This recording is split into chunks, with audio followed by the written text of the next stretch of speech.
No Elon wszystkim.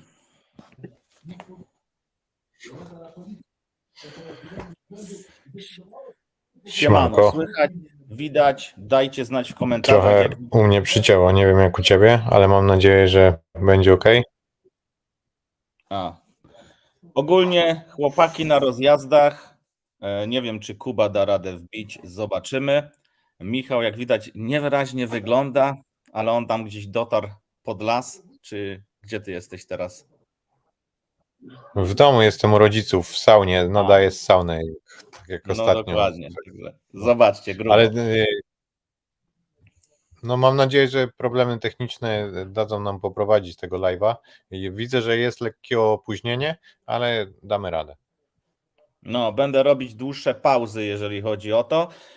Dziś mieliśmy jechać na freestylu, ale postanowiłem, że przygotuję dla Was, zaraz Wam powiem, 36-stronicową prezentację. Michał na pewno się ucieszy, bo on w ogóle nie wiedział, że coś takiego dzisiaj będzie, ale stwierdziłem, że jeśli zdążymy to zrobić dzisiaj, będzie fajnie. Jeśli nie zdążymy zrobić całości albo jakoś będziemy się śpieszyć i skrócimy, to rozwiniemy to na naszych niedzielnych live'ach, które mamy na grupie.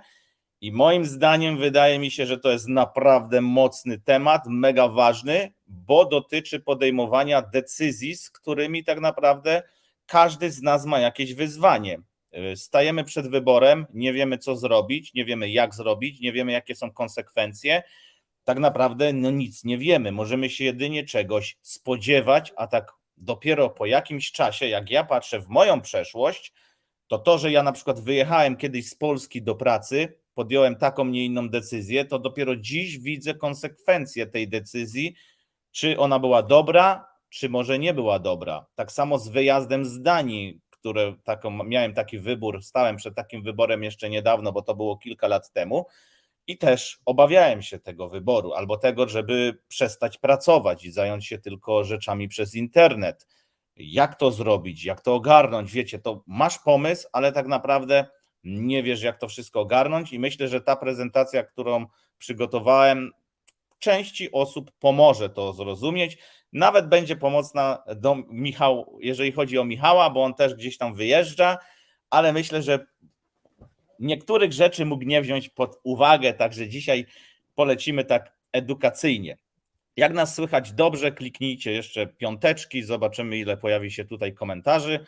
Ja jeszcze tutaj dodam link w jedno miejsce, bo zapomniałem wrzucić ten link. Czyli 35 slajdów mówiłeś, no to będzie jakieś 2 minuty na slajd, tak mniej więcej ci tutaj liczę, nie? Dobrze by było mieć jakiś stoper. Nawet dzisiaj o tym gadaliśmy, że dobrze by było mieć jakiś stoper w sumie. Dokładnie. Dobra, mamy komentarze. Nie przedłużając, lecimy, czyli wybór coś, co wielu przerasta. No i teraz dla Was takie pytanie wewnętrzne. Czy zastanawiałeś się kiedyś nad tym, jakie odróżniamy rodzaje wyborów? Tak krótko myśląc. No to ja Wam już tutaj skracam drogę myślenia.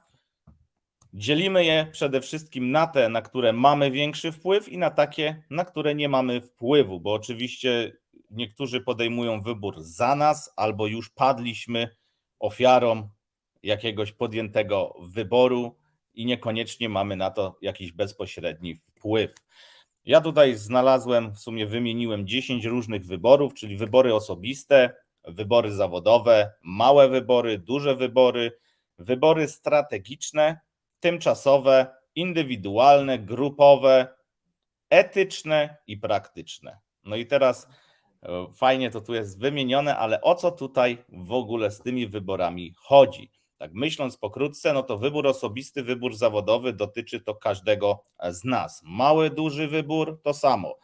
Także no, niektóre możecie przypisać do siebie lub nawet do tego, co was w życiu spotkało, że padliście pod takim wyborem, że musicie coś wybrać.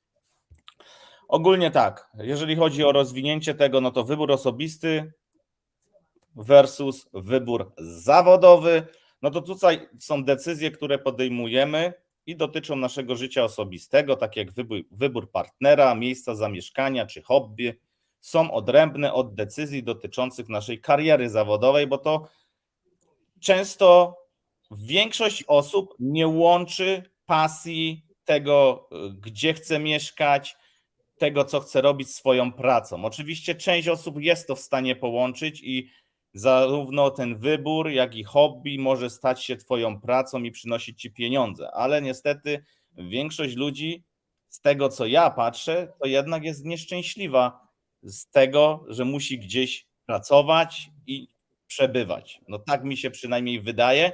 Ja akurat jestem szczęśliwcem takim, że czyniąc jakieś wybory po drodze, mogę dzisiaj sobie pozwolić na to, że robię co chcę, gdzie chcę i kiedy chcę i tego też życzę każdemu. Michał akurat też już ma taki moment w życiu, że może w ten sposób to powiedzieć, tylko że to nie są łatwe Ja jestem wybory. pracocholikiem, więc po prostu robię, a zastanawiam się później. Tak to u mnie wygląda. No tak. I tu i myślę też, że ta prezentacja trochę ci da refleksji na to, czy zapędzać się tak właśnie w tą pracę, bo nawet myśląc właśnie z punktu widzenia Michała, to wydaje mi się, że nawet jeśli stajesz się pracocholikiem, lubisz coś robić, to po części stajesz się niewolnikiem tego, co sobie zbudowałeś wokół tego. I ciężko się później od tej rzeczywistości oderwać. Małe wybory versus duże wybory. Także tutaj wybory mogą się różnić przede wszystkim skalą i wpływem, jakie mają na nasze życie. Niektóre decyzje są drobne i codzienne, tak jak wybór posiłku czy stroju, podczas gdy inne znacznie większe i mają długotrwałe konsekwencje, takie jak inwestycje finansowe czy wybór edukacji. Teraz też sporo się dzieje, jeżeli chodzi o edukację. Tam wiem, że były jakieś egzaminy, czy uczniowie będą wybierać kolejne szkoły, także oni stoją przed takim wyborem, no, gdzie iść do szkoły, czego się zacząć uczyć, co robić w życiu. Ja jak miałem tam 18-17 lat, to tak naprawdę było to mega ciężkie, no bo większość tych młodych osób, ona nie wie, co chce w życiu robić, a jest naprawdę wokół ciebie tylu doradców i ci mówi to złe, tego nie rób, tam lepiej, a tak naprawdę moim zdaniem każdy powinien mieć swój wolny wybór i brać na barki konsekwencje tych wyborów, także zobaczyć, co wydarzy się po jakimś czasie. Ja akurat poszedłem do szkoły handlowej. Michał może powiedzieć, jaką szkołę on wybrał. Z tego co wiem, to tam chyba było hotelarstwo, czy. Tak, ja skończyłem hotelarstwo. Miałem dość dużo praktyk i po tych praktykach właśnie stwierdziłem, że najlepiej będzie wybyć z kraju. W tym okresie właśnie nie było zbyt dużo pracy. Był to okres kryzysu, był to 2001. Coś koło tego, tak, 2001. To był właśnie rok, w którym zaczął się kryzys i Michał stwierdził, że dobra, to już szkoła skończona, to już idziemy gdzieś pracować. Już pracowałem wcześniej kilka lat, ale stwierdziłem, że że ze względu na to, że w Polsce nie ma zbyt dużo pracy, to lecimy gdzieś zdobywać świat. I Michał w wieku 21 lat pojechał sobie na Cypr. 2000 kilometrów z dala od domu, gdzie nie znał zupełnie nikogo, porozumiewali się tam w dwóch językach, jednego w ogóle nie kumał, drugiego tak 50-50. No i co? I został tam przez kolejne 3 lata i już nigdy do Polski nie wrócił. Także to był jeden z większych wyborów, który właśnie miał duży wpływ na moje życie. Gdybym miał to zrobić jeszcze raz, to pewnie bym zrobił to samo. Czyli bardzo podobna decyzja do mojej. Ja nawet nie stałem przed takim wyborem, tylko dla mnie z ciekawości, bo ja nie byłem zmuszony do tego, że nie ma pracy dla mnie i muszę wyjechać. Ja po prostu moją aktualną pracę, to było chyba umowa zlecenie, czy miałem praktyki w sklepie zoologicznym, potem miałem umowę zlecenie. Bardzo tą pracę lubiłem, mnie zawsze zwierzęta fascynują i to wszystko, także mi było bardzo ciężko zdecydować się, że ja chcę wyjechać. Wstępnie to było powiedziane na 3 miesiące do Londynu. Zostałem tam niecały rok.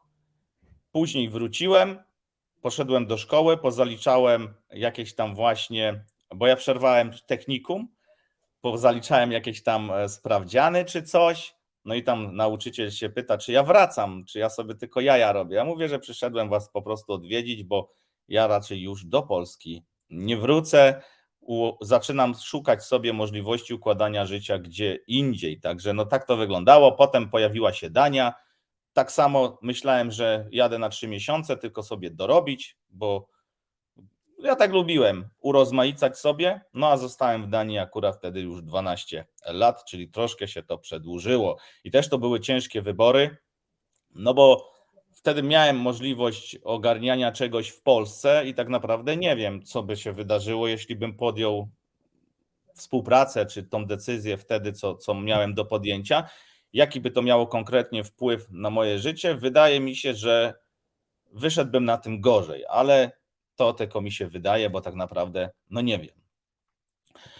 No właśnie, Wybory... bo No często te konsekwencje naszych wyborów są niezauważalne podczas podejmowania tych decyzji, jak i również w pierwszych tam na przykład latach.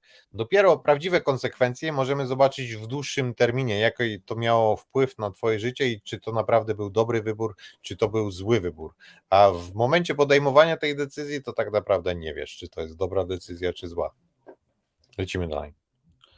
Wybory strategiczne i wybory tymczasowe. Wybory strategiczne dotyczą długoterminowych planów i celów. Są to decyzje, które wpływają na naszą przyszłość i wymagają większej analizy i przemyślenia. Akurat u mnie wyjazd za granicę był takim wyborem strategicznym, ale ja go kompletnie nie przemyślałem.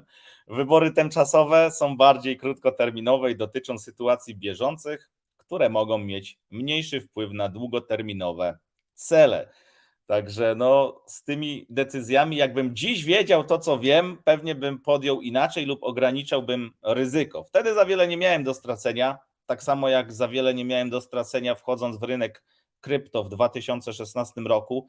Jedynie do stracenia to były pieniądze, które i tak przepaliłem i przewaliłem gdzie indziej. Jakbym nie przewalił na rynku krypto, prawdopodobnie przewaliłbym je gdzieś na jakichś rzeczach hazardowych i innych tego typu. Myślę, że wiele osób, które faktycznie zaczyna się interesować rynkiem krypto, to też ma taką zajawkę, że gdzieś jednak tego ryzykanta w środku ma, bo zaczynając przygodę z inwestycjami od rynku krypto, to jest naprawdę hardcore.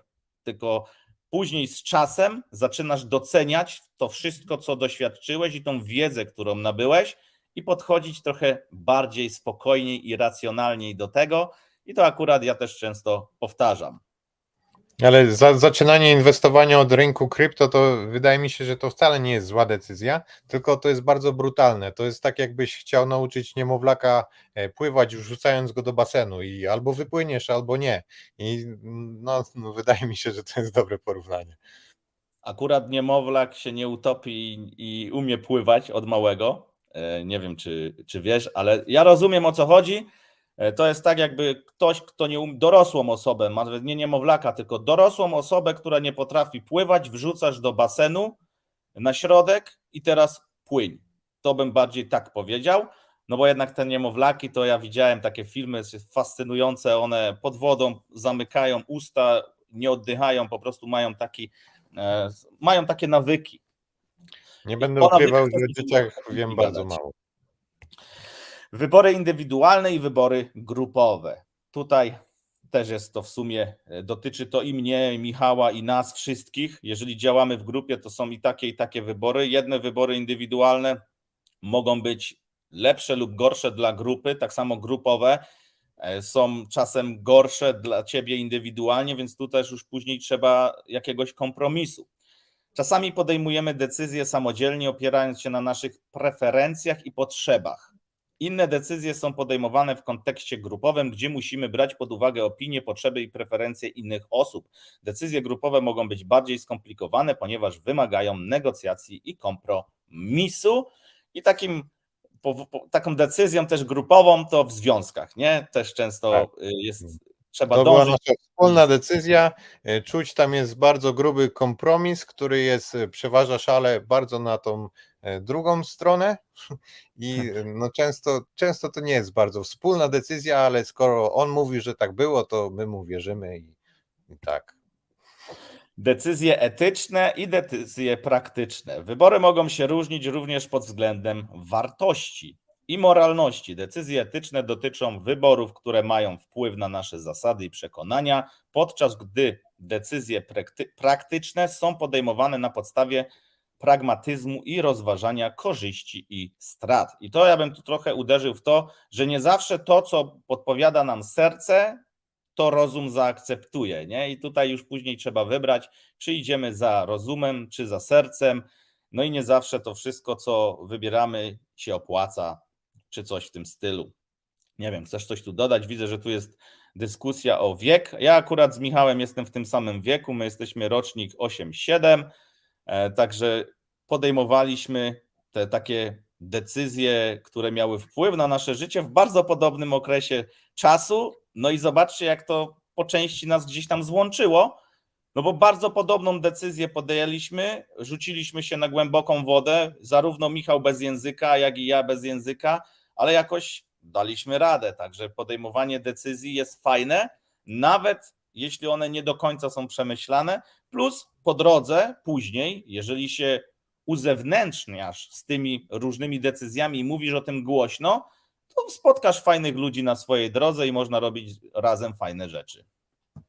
Tak, dokładnie. Jak ja wyjechałem na Cypr, to mniej więcej Marek w tym samym czasie pojechał do Londynu, później był powrót. Jak Marek wyjechał do Danii, to ja wyjechałem do Norwegii. Co ciekawe, to są też 2 kraje skandynawskie. I mniej Tak. więcej w tym samym czasie też wracamy.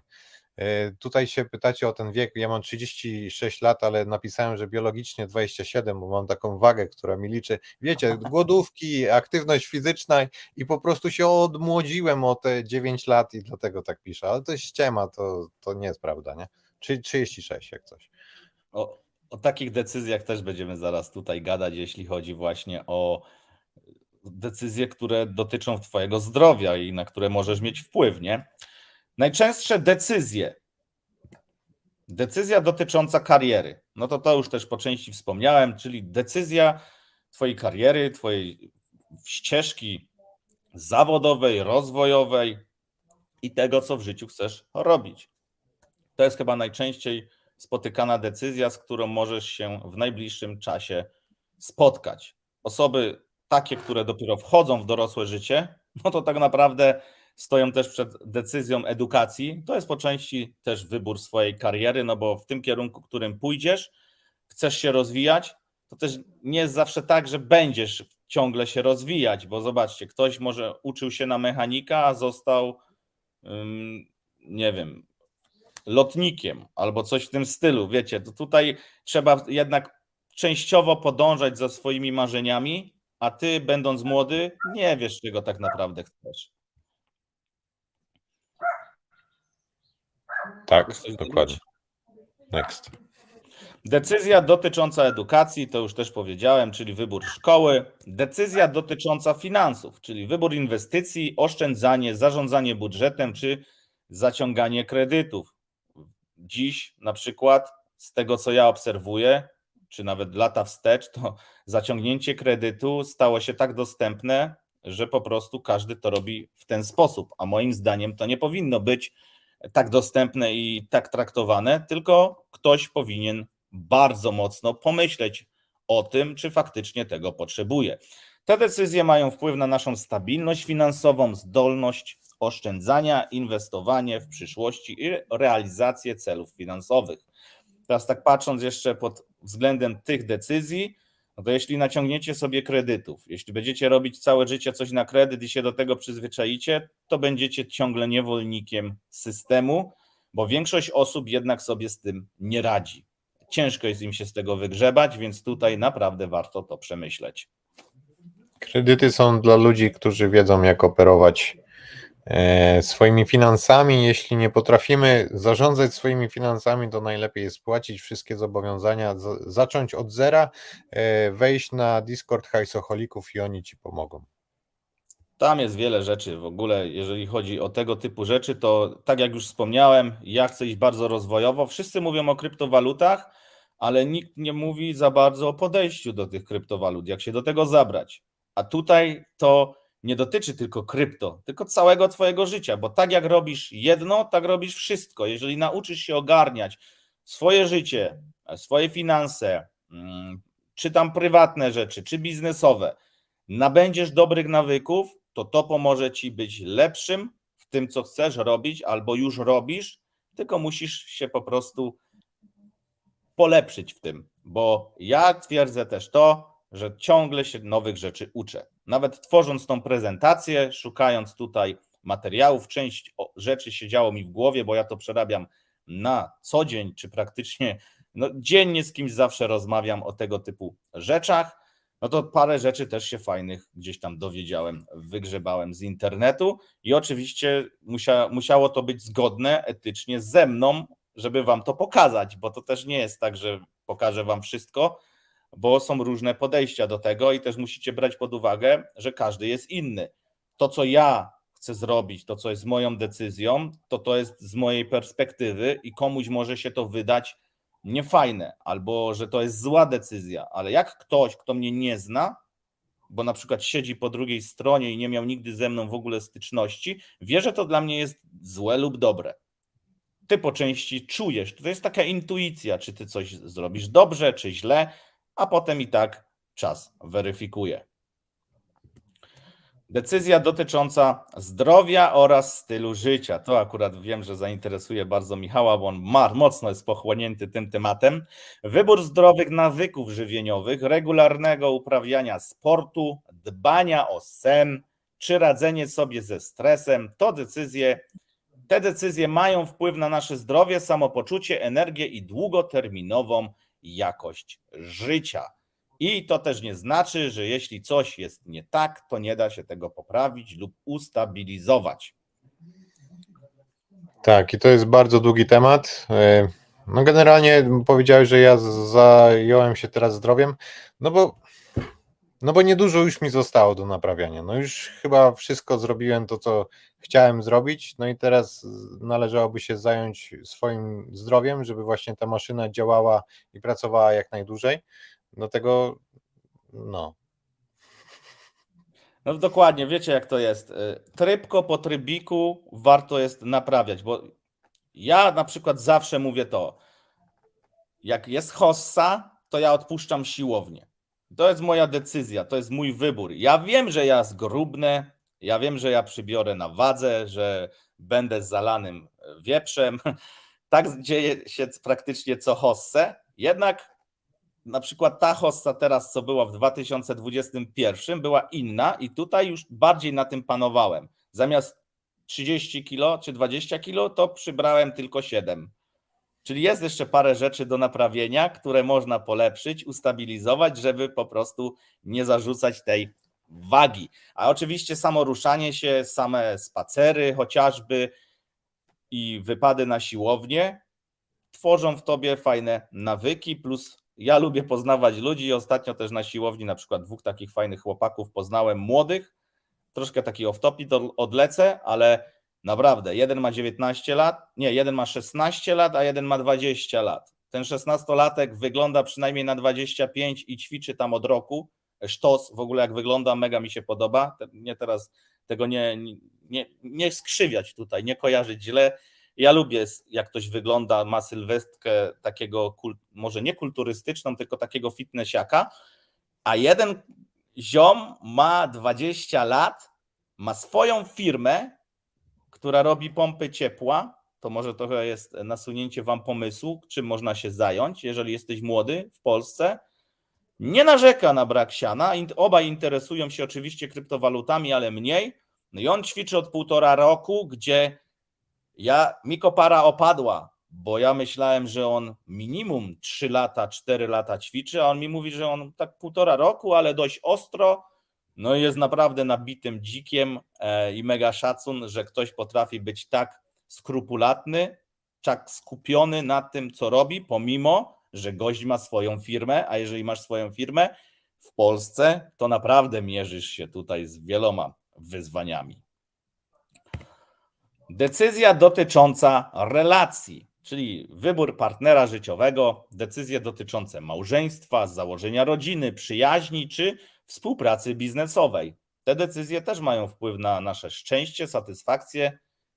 Możesz mieć satysfakcję z relacji, możesz jej nie mieć, wsparcie emocjonalne i rozwój osobisty.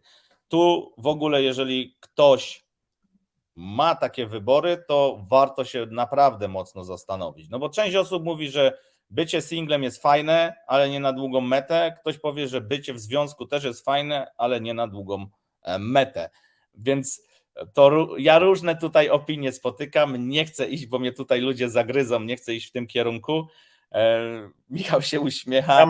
Ja mogę pójść, bo jestem singlem, nie mogą zjeść. I tak, jeśli chodzi o wybór... Czy twierdzisz, że bycie singlem jest lepsze niż bycie w związku, czy jak to jest? Bycie singlem jest lepsze niż bycie w nieodpowiednim związku. Tak. No to tak. Jeśli chodzi o wybór partnera, to jest to chyba jeden z najważniejszych wyborów w naszym życiu, bo musicie wiedzieć, że będziecie spędzać z tą osobą większość waszego czasu przez resztę waszego życia. I bardzo ważne jest, jaki ta osoba będzie mieć na was wpływ, czy będzie was wspierać, czy będzie was dołować, czy będzie was ściągać w dół i co konkretnie będzie się w tym związku działo, czy jak będziesz wracał z pracy, czy będziesz czuł wsparcie, czy będziesz mieć, wiesz, tu tego nie zrobiłeś i jakieś dramy w domu. To jest też bardzo ważne. A jeśli w ogóle prowadzisz jakąś swoją firmę, czy robisz coś w internecie, no to też dobrze by było czuć jakieś wsparcie tej drugiej osoby. W ogóle cokolwiek robisz, bo bardzo ważne jest właśnie czuć jakieś wsparcie. Wiadomo, że jeśli jesteśmy singlami, to uczymy się wspierać samego siebie, uczymy się kochać samego siebie i w ogóle przebywanie samemu z sobą to jest najlepsza rzecz, jaka może być. Ale to nie każdy oczywiście będzie podzielał moje zdanie, bo to jest tylko i wyłącznie moje zdanie i to też do tego trzeba się nauczyć. W ogóle przebywanie z sobą można się bardzo wiele rzeczy nauczyć o samym sobie, jak na przykład reagujemy na różne rzeczy, jak reagujemy na różne emocje. Każda akcja powoduje reakcję. Jaka jest ta nasza reakcja? Co spowodowało, że ta reakcja nasza była taka i tak dalej. Także spędzanie czasu samemu wydaje mi się, że jest bardzo ważne. Jeśli chodzi o partnerów, no to tutaj to zależy, jaką osobą właściwie jesteśmy. To jest bardzo indywidualne, ale jesteśmy zwierzętami stadnymi, więc powinniśmy żyć z drugą osobą. Generalnie zawsze będziemy dążyć do jakiegoś partnerstwa, do jakiegoś związku, do jakiejś relacji. Tak. No tak, i życie może w grupie nie, ale tak samo te teoretycznie relacje, jeśli ktoś nie ma partnera, można sobie zastąpić właśnie na przykład czy ziomkami na siłownię, czy jakąś ekipą, coś gdzieś się skupić. Ja tu mega się z Michałem zgadzam, bo z tym byciem samym to naprawdę trzeba się nauczyć i warto wystawiać, nawet jeśli jesteś w związku, to warto wystawiać siebie na takie bycie samemu z sobą, bo to daje mega naukę. Po części właśnie czy medytacja, czy tego typu rzeczy, to jesteś sam z sobą. Jeżeli mieszkasz sam, przynajmniej na początku, albo na przykład miałeś nieudany związek, to zaczynasz zauważać, co było nie tak z twojej strony, bo jeżeli bałaganisz i nie potrafisz sam po sobie posprzątać, to też może stać się to potem w dłuższym terminie problemem, bo narobisz tyle syfu w domu, że nie będzie miał tego, kto po tobie posprzątać, jak sam tego nie sprzątniesz. Jest wiele takich aspektów. Ja też nie chcę tutaj tego rozdzielać, czy bycie samym jest lepsze od bycia z kimś, bo ci, co są sami długo, a byli z kimś, to często dążą do tego, żeby znów znaleźć sobie odpowiednią drugą połówkę. A tak naprawdę ty nie wiesz, czy ta druga połówka, którą spotkasz dzisiaj, za rok, dwa będzie dalej z tobą, czy po prostu sobie pasujecie. Tutaj wchodzicie w taki po prostu okres testowy, okres promocyjny. Zazwyczaj 3 miesiące jest fajnie, potem 3 kolejne gdzieś tam się docieracie i ten pierwszy rok jest takim w sumie nie zawsze rok, ale tak załóżmy, że ten pierwszy rok to jest takie na same poznanie siebie, nie? Wzajemnie. Więc I to też jak się poznajemy, to zwykle jesteśmy bardzo zafascynowani tą drugą osobą, szczególnie gdy ona też czuje jakąś sympatię do nas, to w ogóle tworzymy sobie taki wyidealizowany obraz tej osoby, nie widzimy zupełnie żadnych wad, i ona jest po prostu najlepsza, najwspanialsza, kochamy ją całym sercem, a później za 3 miesiące się okazuje, no. Potem te I jest problem. rzucane skarpety na środek pokoju zaczynają przeszkadzać, także tak to bywa. Lecimy dalej. Także właśnie, No no jeszcze dobrze chcesz jest coś sobie dodać? dać. Chciałem tylko powiedzieć, że dobrze jest sobie dać po prostu więcej czasu, zanim podejmiemy jakiekolwiek kroki. Najważniejsze czynniki, Najważniejsze czynniki, które wpływają na podejmowanie decyzji. No to zobaczcie. Zrozumienie Tutaj celów mamy... i wartości, posiadanie. Ale przerywał, no to Dobra. mów, czytaj to, no mów.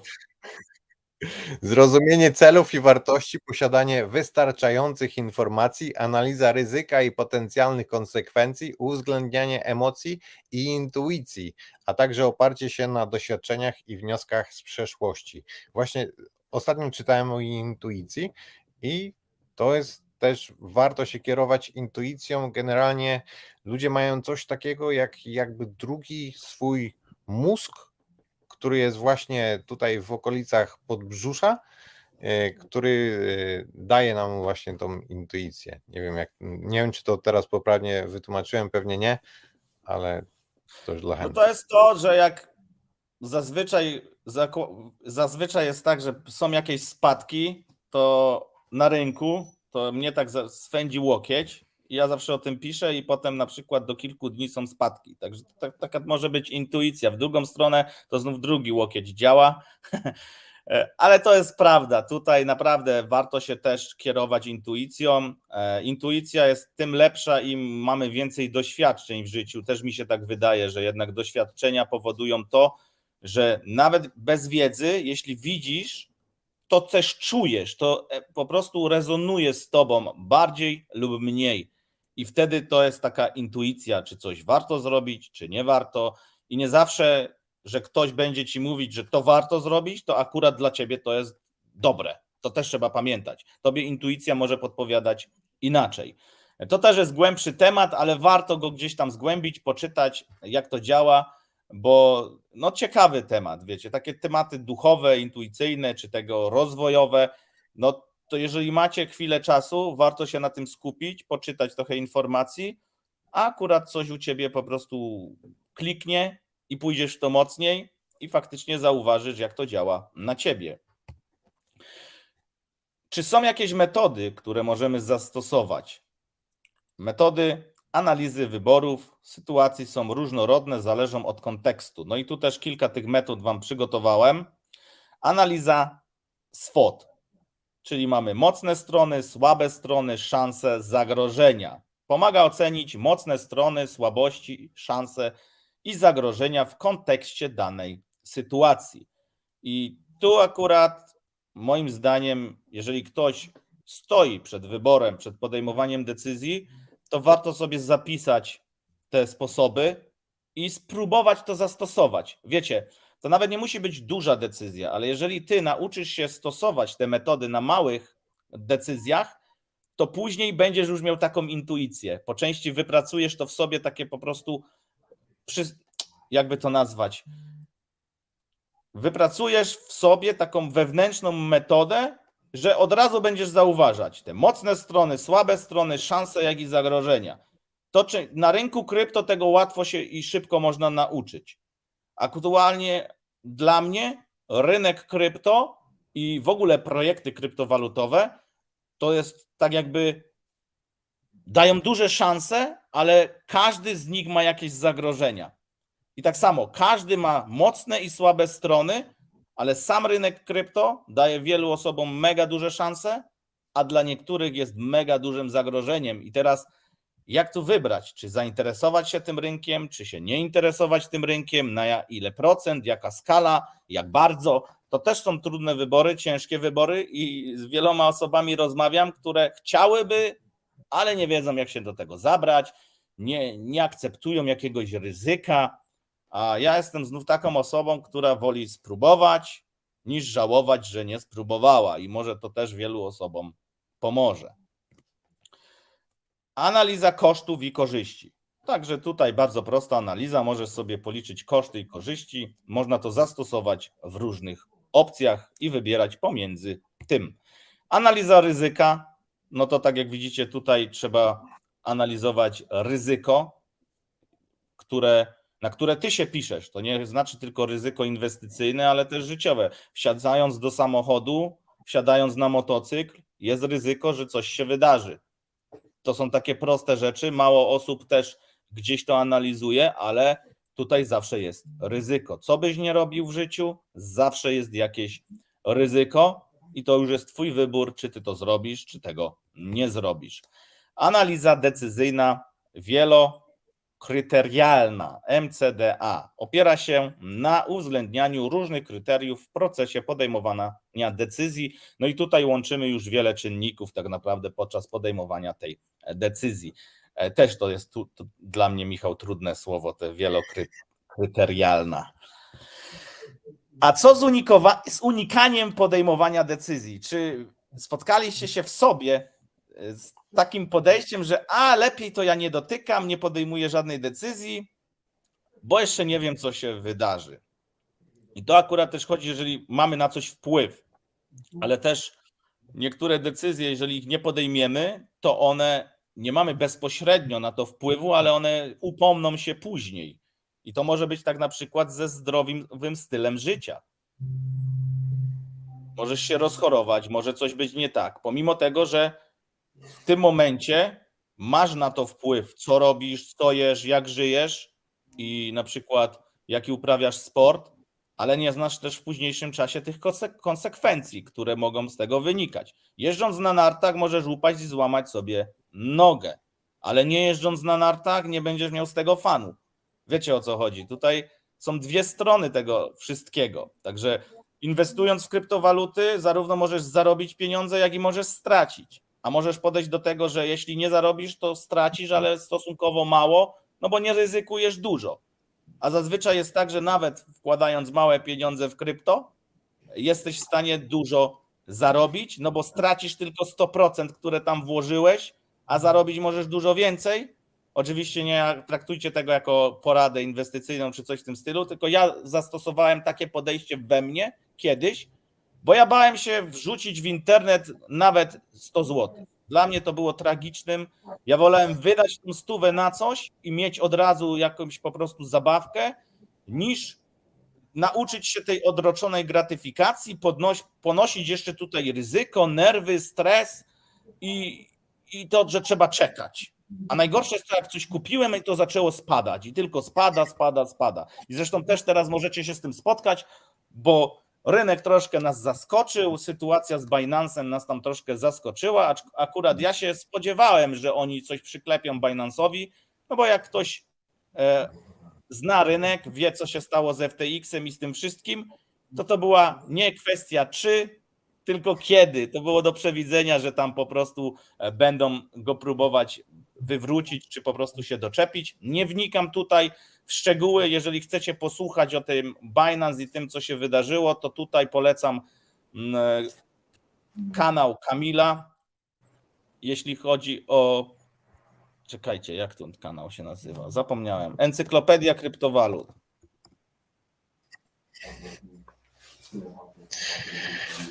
No, niepodjęte decyzje to tak samo jak mówimy często o rynku, brak pozycji to też pozycja.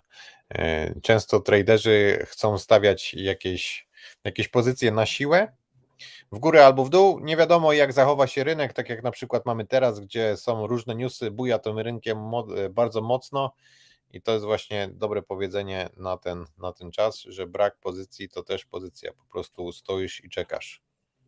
Tak, jeszcze raz tutaj, bo mi przerwało, coś zlagowało.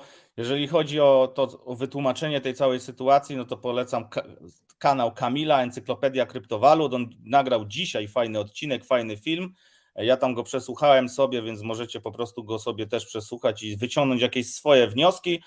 On bardzo racjonalnie podchodzi, wiecie, ja też nie chcę, żeby był traktowany jako doradca, czy inwestycyjny, czy on, że coś poleca, bo tak jak on często zaznacza, czy ja, czy Michał, to jest tylko i wyłącznie nasza perspektywa, nasze odczucia i my możemy akceptować pewne ryzyko, a ty możesz się czuć z tym niekomfortowo i musisz znaleźć drogę, żeby się czuć z tymi twoimi podjętymi decyzjami w miarę komfortowo i żeby nie miały wpływ na twoje zdrowie, czy nawet po prostu nie fizyczne, ale psychiczne, jak ty się z tym czujesz. To też jest mega fajne. Ja spotykam wiele osób, które mówią, ja mogę stracić nawet 10 000, a wrzucił to na przykład w Bitcoina.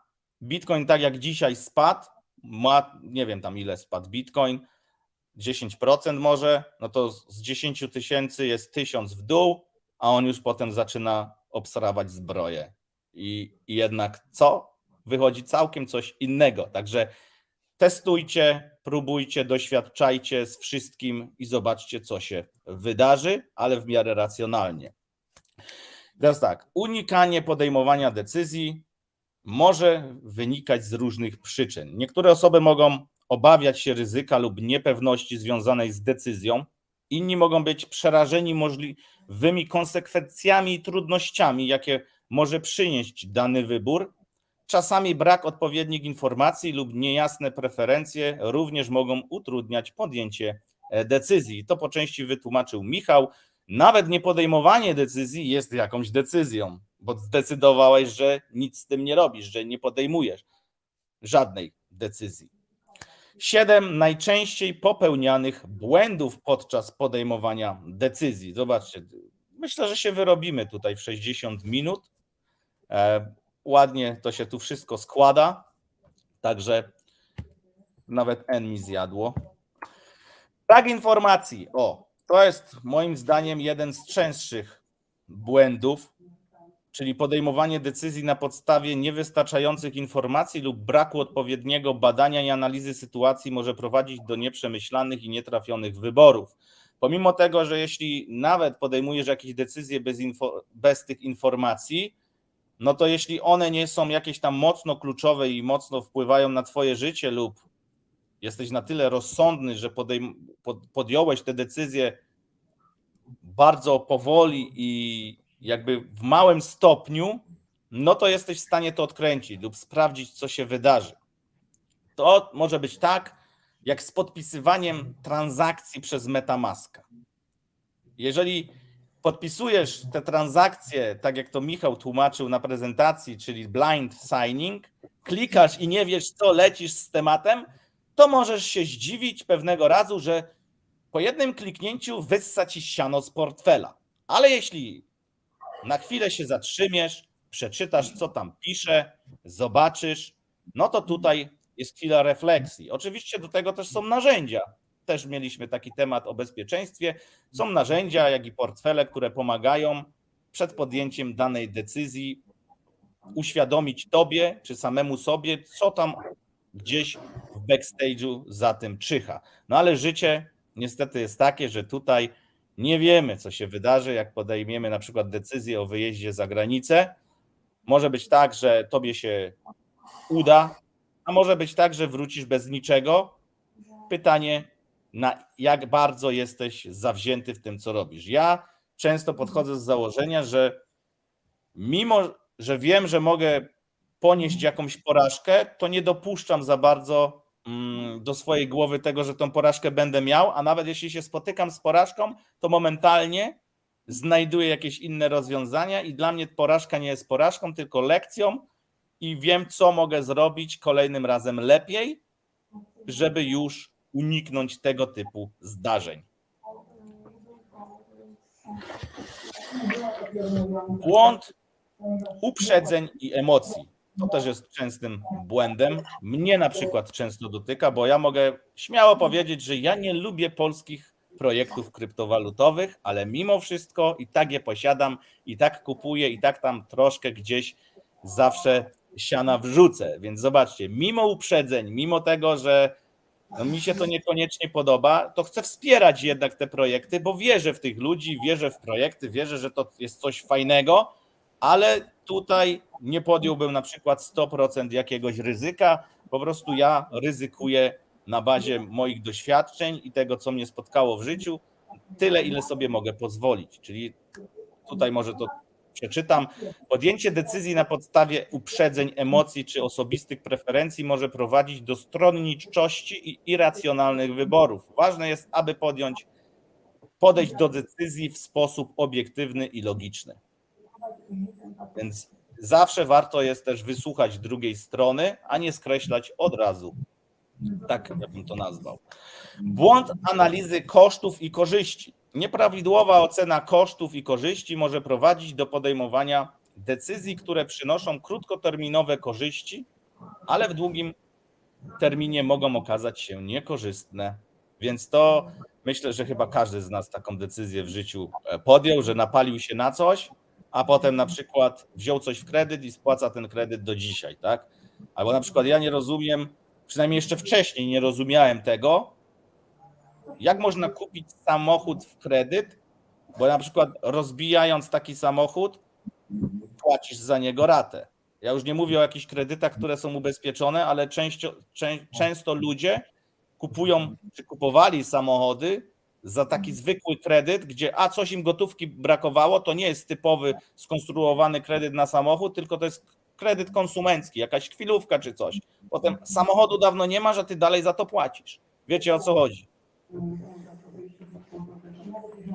Znam takie przypadki. Sorry. Błąd grupowego myślenia. Podejmowanie decyzji pod wpływem grupowego myślenia, czyli skłanianie się do akceptacji opinii większości lub lidera grupy, może prowadzić do utraty indywidualnej perspektywy i pominięcia innych możliwości.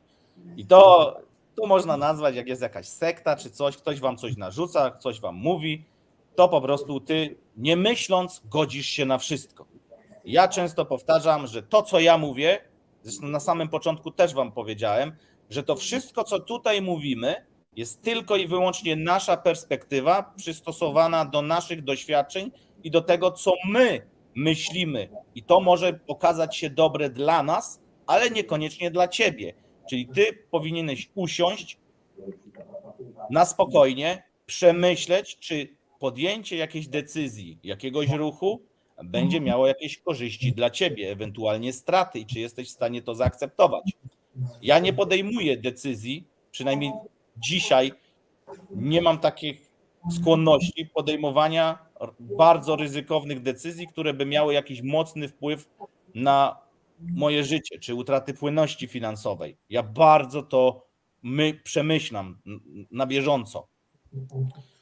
Nie wiem, Michał, chcesz coś dodać? Jak to z tym grupowym myśleniem? Bo po części jednak czy my, czy osoby, które są na YouTubie, mają jakiś wpływ na inne osoby, czy pokazują inną perspektywę. Tylko że ja mówię, ja będę mocno zaznaczać, że pomimo tego, że wydawać tobie się może, że coś jest fajne, to niekoniecznie może być to fajne dla ciebie. Jeśli chodzi o tego YouTube'a, to można oglądać, można słuchać wiele osób, ale finalnie zawsze wyciągajcie samodzielnie wnioski i próbujcie stworzyć tą własną perspektywę, nie bazujcie na czyichś doświadczeniach. Znaczy można zbierać te doświadczenia, ale zawsze wyciągajcie własne wnioski i zawsze podejmujcie własne decyzje. Super. Błąd potwierdzenia własnych przekonań. Podejmowanie decyzji na podstawie potwierdzenia własnych przekonań i ignorowanie lub minimalizowanie informacji, które temu przeczą, może prowadzić do błędnych wyborów. I to jest mega piękny punkt, jeśli chodzi o kryptowaluty i racjonalizowanie sobie, dlaczego ta kryptowaluta jest lepsza, dlaczego ja chcę ją trzymać. I w ogóle jest tak w necie, że jeżeli skupiasz się na dobrych rzeczach danego projektu, to internet, Facebook i te wszystkie platformy, które reklamy są jakby nastawione pod danego klienta, konsumenta, będą tak skalibrowane, że będą tobie pokazywać tylko te fajne rzeczy, a nie będziesz zauważać tych złych. Jeżeli będziesz się skupiać znowu na złych rzeczach, to nie będziesz zauważać tych dobrych. I ciężko jest lawirować między tym gdzieś tam w połowie, żeby rozpisać sobie dobre punkty, złe punkty i zdecydować. Ale to jest bardzo mądre i racjonalne podejście, czyli bierzesz wszystkie za, wszystkie przeciw, siadasz do tego, włączasz myślenie, rozpisujesz i się zastanawiasz, czy to jest złe, czy to jest dobre. Więc tak naprawdę tutaj to jest nic innego jak mądre, przemyślane podjęcie własnej, indywidualnej decyzji. Najlepiej się jest w ogóle przespać. Jeśli stoimy przed wyborem, jakimś ważnym wyborem, to najlepiej jest się z tym po prostu przespać, nie podejmować pochopnych decyzji, impulsywnych, po prostu poczekać na następny dzień, aż się wszystko poukłada w głowie. Dobra jest medytacja na pewno do podejmowania decyzji, także polecam. Nawet prosty spacer gdzieś w samotności, przejście się daje już takiego kopa, że twój mózg zaczyna inaczej myśleć. Czy chociażby pójście na siłownię, zmęczenie się, wiecie, taki wpiernicz fizyczny, który sam sobie zafundujesz, pomaga rozładować te wszystkie emocje. Błąd analizy ryzyka, niedokładna ocena ryzyka i nieuwzględnianie potencjalnych negatywnych skutków może prowadzić do podejmowania zbyt ryzykownych decyzji lub odwrotnie, unikania potencjalnych korzyści właśnie z tych możliwości. Też tak często miałem z niektórymi rzeczami, wiecie, ja tu głównie, kiedyś powiem tak, jeżeli chodzi o temat whisky, to ja kiedyś o temacie słyszałem, ale się za bardzo tym nie interesowałem. Dopóki nie usiadłem i sam tego nie przeanalizowałem, to wtedy dopiero podjąłem decyzję, że tutaj faktycznie coś wygląda to sensownie i warto się tym tematem zainteresować. Tak samo złoto, srebro. Ja kiedyś złota, srebra i metali szlachetnych, w ogóle to dla mnie nie było takie sexy. Po co mi to? Na co mi to? W ogóle po co w to inwestować? Dziś całkiem inaczej do tego podchodzę, ale to tak jak już mówiliśmy z ekipą, my kryptowaluty wykorzystujemy jako trampolinę do innych rzeczy, czyli te kryptowaluty i to, jak ty zarządzasz tutaj ryzykiem i zarabiasz, ma ci pomóc zbudować takie swoją otoczkę, swoje imperium, bym to nazwał takim coachowym językiem, właśnie gdzie ty będziesz się czuł w miarę bezpiecznie. Bo ja mając 100% pieniędzy w kryptowalutach czy swoich aktywów, nie czułbym się z tym komfortowo i dobrze, bo po prostu taki jestem. I to wiem, że ja bym się już nie czuł, bo już byłem w takiej sytuacji kiedyś. Nie mam nic do dodania, lecimy dalej. Błąd impulsywnego podejmowania decyzji. To jest w sumie to, co powiedział Michał. Podejmowanie decyzji w nagłym odruchu, bez odpowiedniego przemyślenia i analizy może prowadzić do nietrafionych wyborów i żalu później. Długa perspektywa. To ciężko też ludziom to zrozumieć. Tutaj akurat wrzuciłem rynek kryptowalut, bo zobaczcie, perspektywa rynku kryptowalut może być na krótko, a może być na długi czas. Jeżeli jest na krótko, no to każdy przychodzi na krótko, chce tu, teraz zarobić. W długiej perspektywie nie możemy być pewni tych rzeczy, ale nawet w krótkiej nie możemy być pewni, bo nie wiemy, co się wydarzy. Zobaczcie, osoby, które przyszły tydzień temu, no nie spodziewały się spadków, raczej myślały, że kupią tego bitcoina, ethera i to pójdzie do góry, a tu buch, spadki i SEC zaczął się czepiać Binance'a. Więc tu są takie niespodziewane sytuacje, ale ja zachowuję spokój, bo w dłuższej perspektywie, moim zdaniem, moim prywatnym zdaniem, rynek krypto i tak z nami zostanie. Zarówno rynek krypto, rynek NFT, czy tam AI, czy sztuczna inteligencja, czy metaverse, to wszystko będzie rozwijane. Także z mojej perspektywy, to co się dzieje tu i teraz, ma tam jakiś wpływ, ale jeśli ja wiem, jak racjonalnie do tego podejść i sobie to poukładam, to mogę siedzieć spokojnie i czekać. I dać się wynagrodzić później. I też inaczej tak naprawdę tego nie jestem w stanie sprawdzić. Chyba że, jasne, będą jakieś chwilowe wzrosty, no to tak jak my ciśniemy tutaj z ekipą strategię wyciągania swojego kapitału. Więc jeżeli ty wrzuciłeś gdzieś kapitał, wyjąłeś swoje, to już masz to w pompie.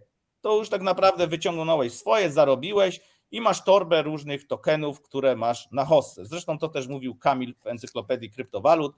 On gdzieś tam też taką strategię stosuje właśnie, że wchodzi, wychodzi i zostawia sobie jakieś moonbagi. I tam on nawiązał akurat do Phila Koniecznego, bo Phil Konieczny znów opowiedział się w tym kierunku, że tylko Bitcoin i tylko Ether. A ja się z tym kompletnie nie zgadzam, bo przez ostatnie parę miesięcy mieliśmy naprawdę wiele możliwości do pomnożenia kapitału, wyciągnięcia wkładu i nawet mam Bitcoina, mam Ethera, mam moonbagi i mam z powrotem kapitał, który wrzucałem właśnie na te krótkie zagrania. plus te moonbagi mogę trzymać w długiej perspektywie i zobaczyć, co się wydarzy już bez żadnego ryzyka tak naprawdę. Bo już moje pieniądze mam wyciągnięte, czyli ja nie ryzykuję ani $1. Najczęstsze nauczki, to tak już na koniec, bo zmierzamy do końca. Taką najczęstszą nauczką, która i też mnie gdzieś tam dotknęła, to jest pożyczanie pieniędzy ludziom. Także to może rzeczywiście wpływać na relacje, może mieć mega niefajny wpływ na to, co się wydarza między dwoma osobami, bo nawet jak masz fajnego kolegi czy fajną koleżankę i pożyczysz siano, to szybko weryfikuje, tak?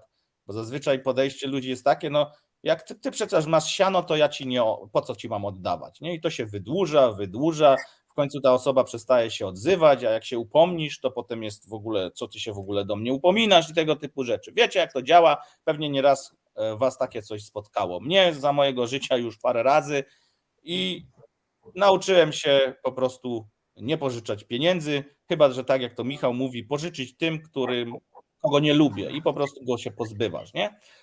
Tak, Czyli tu jest... ja nie pożyczam ludziom pieniędzy, pożyczam tylko tym, których nie lubię. Ze względu na to, co powiedział Marek, zwykle po pożyczeniu tych pieniędzy relacja się psuje, więc ja nie chcę się pozbywać ciebie z mojego życia, ze względu na to, że cię szanuję i cię lubię. Nie dam ci tych pieniędzy, za to mogę ci pomóc w inny sposób, a jeśli ci daję pieniądze, to musisz wiedzieć o tym, że cię nie lubię. I to jest taki kop w dupę z mojego życia. No tak, to może uniknąć, bo ktoś sobie przemyśli, czy w ogóle te pieniądze pożyczać, bo wiecie, pożyczyć jest prosto, potem z tym spłacaniem jest ciężko, nie? Tym bardziej, jeśli ty nie masz banku nad sobą i nie masz żadnych konsekwencji, bo pożyczanie na przysłowiowy pysk często kończy się tym, że pieniądze nie są zwrócone. Ja bym jeszcze tutaj przeszedł w kolejny punkt, czyli wspólne prowadzenie biznesu. Bo tutaj już w rolę wchodzą zarówno pieniądze, jak i prowadzenie biznesów, czy jakichś decyzji, także niesie to za sobą ryzyko, różne ryzyka. Konflikty interesów, różnice w podejściach do zarządzania, podział zysków i strat, a także trudności w podejmowaniu decyzji mogą stanowić wyzwania.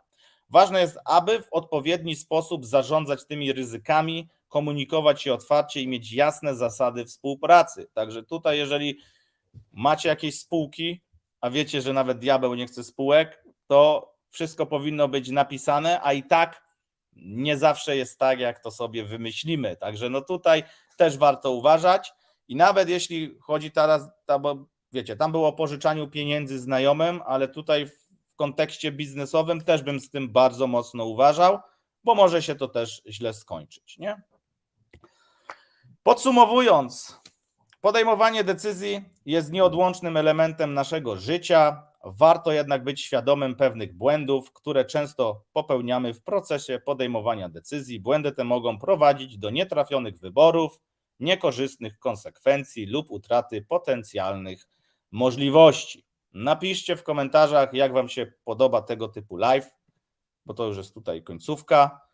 Mam nadzieję, że wiele rzeczy z tego wyciągniecie i myślę, że to jest taki live, który warto przesłuchać kilka razy, bo ja sam do tej prezentacji będę wracał i myślę, że też jeszcze można to troszkę bardziej i głębiej rozebrać na jakieś części pierwsze. Jeśli macie jakieś fajne wnioski dotyczące tego, co tu zostało dzisiaj powiedziane, no to tak jak mówię, napiszcie w komentarzach. My chętnie się przyjrzymy właśnie różnej perspektywie, różnym doświadczeniom, no i myślę, że na bazie tego też będziemy mogli zbudować kolejny taki materiał. To by było tyle. Dziękujemy za uwagę. Także życzymy miłego tygodnia. No i widzimy się za tydzień. Trzymajcie się, hej. Dzięki wielkie, siemanko.